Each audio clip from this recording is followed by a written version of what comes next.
Assalamualaikum warahmatullahi wabarakatuh.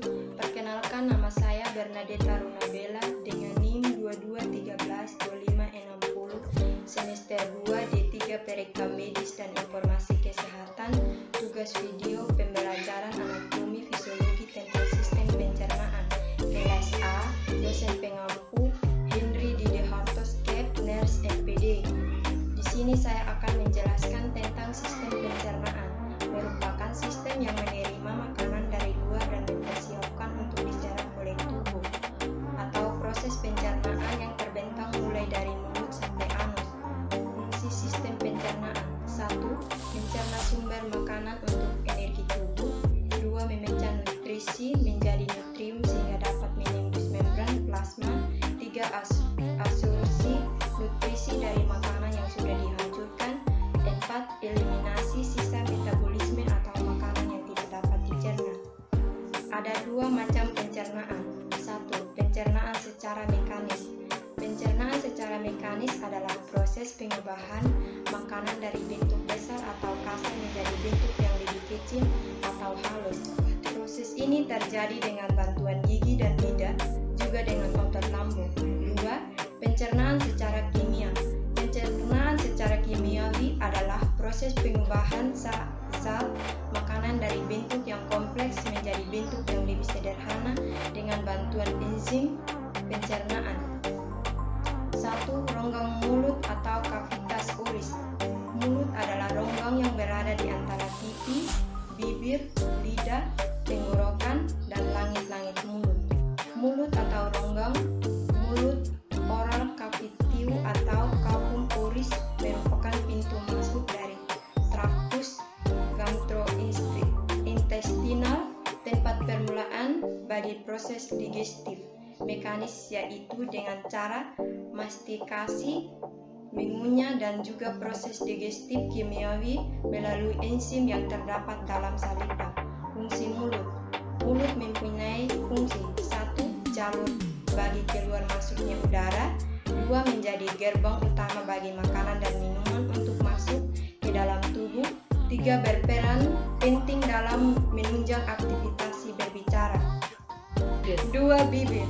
Pengertian bibir adalah bagian mulut atau struktur-struktur yang menyerupainya, perpanjangan bagian atas mulut serangga yang menutupi bagian basal moncongnya, mahkota bunga anggrek yang berubah berbentuk seperti lidah. Salah satu dari kelopak atau mahkota yang terbagi dua, atas dan bawah, yang biasanya tidak sama besar seperti pada bunga paci-pacian, lamicer. Bibir berfungsi sebagai tempat artikulasi, membantu menahan udara dari paru-paru sehingga dihasilkan bunyi-bunyi tertentu. Karena kita punya bibir, kita bisa memiliki huruf B, P, dan M. 3. Pipi. Pipi adalah dinding yang menutupi rongga mulut bagian samping, terdiri atas lapisan kulit subkustan yang berisi lemak serta otot-otot wajah yang membantu dalam proses menghancurkan makanan. Otot yang terdapat pada pipi adalah boccinator musculaire, sedangkan bagian dalam pipi merupakan bagian yang lembab dan tersusun dari epitel squamosa yang berlapis. 4. Gigi. Gigi adalah alat yang digunakan untuk mengolah makanan saat kita makan. Dengan adanya gigi, kita dapat menggigit, memotong, mengunyah, sobek, dan menghaluskan makanan yang kita makan. 5. Faring. Suatu kantong fibromuskuler yang bentuknya seperti corong, yang besar di bagian atas dan sempit di bagian bawah, serta terletak pada bagian anterium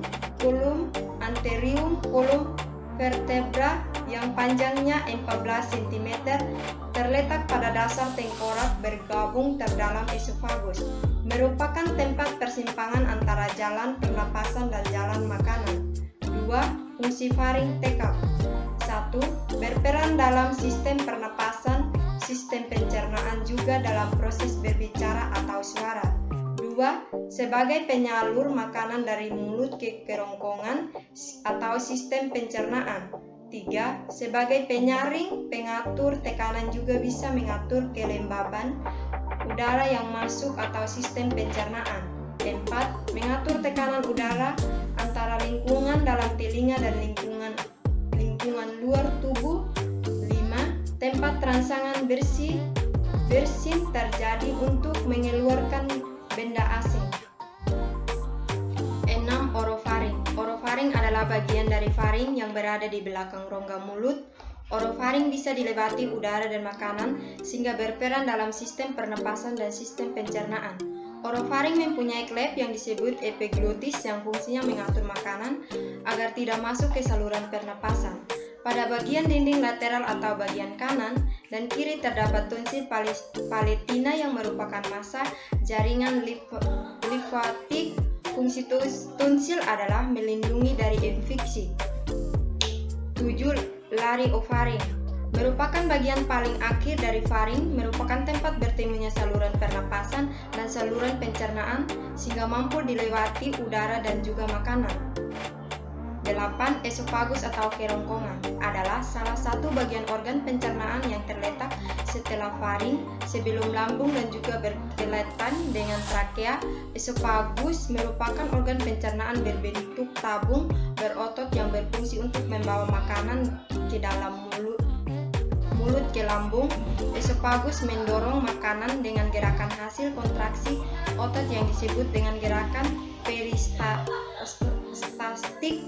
Panjang kerongkongan atau esofagus pada orang dewasa yaitu sekitar 23-25 cm dengan lebar sekitar 2 cm.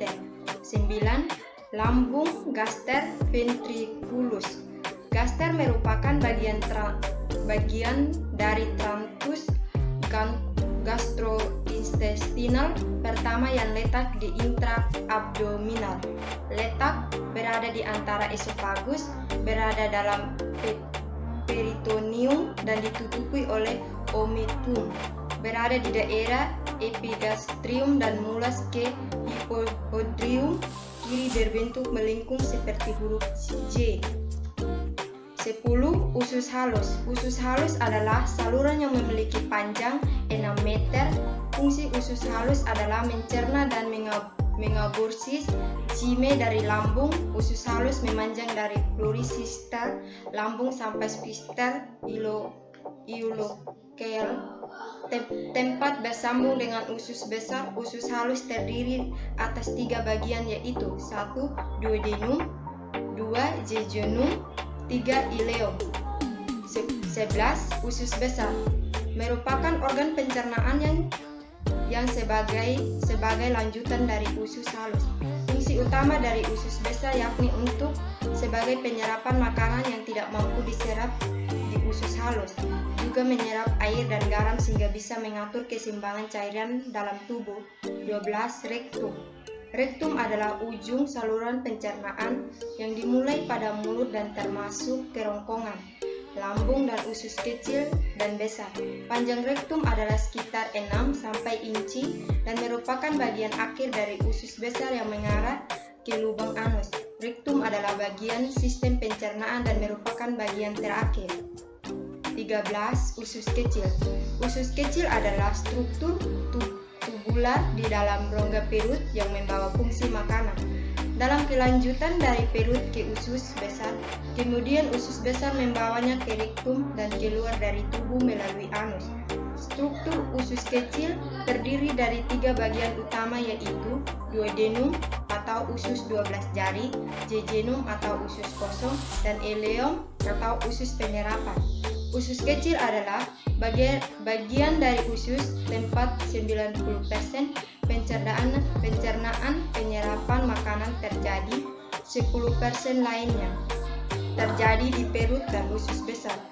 Fungsi utama usus kecil adalah penyerapan nutrisi dan mineral dari makanan untuk memecah bahan makanan menjadi bentuk yang kemudian dapat diserap, kemudian berasimilasi ke dalam jaringan tubuh. Pencernaan bahan kimia terjadi di usus kecil atau pada tingkat lebih rendah juga di beberapa bagian lain dari saluran pencernaan. 14. Usus buntu.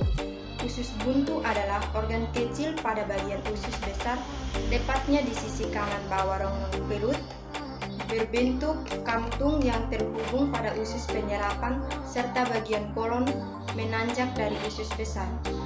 15. Anus adalah bagian terakhir dari saluran pencernaan. Panjang anus adalah sekitar 4-5 cm.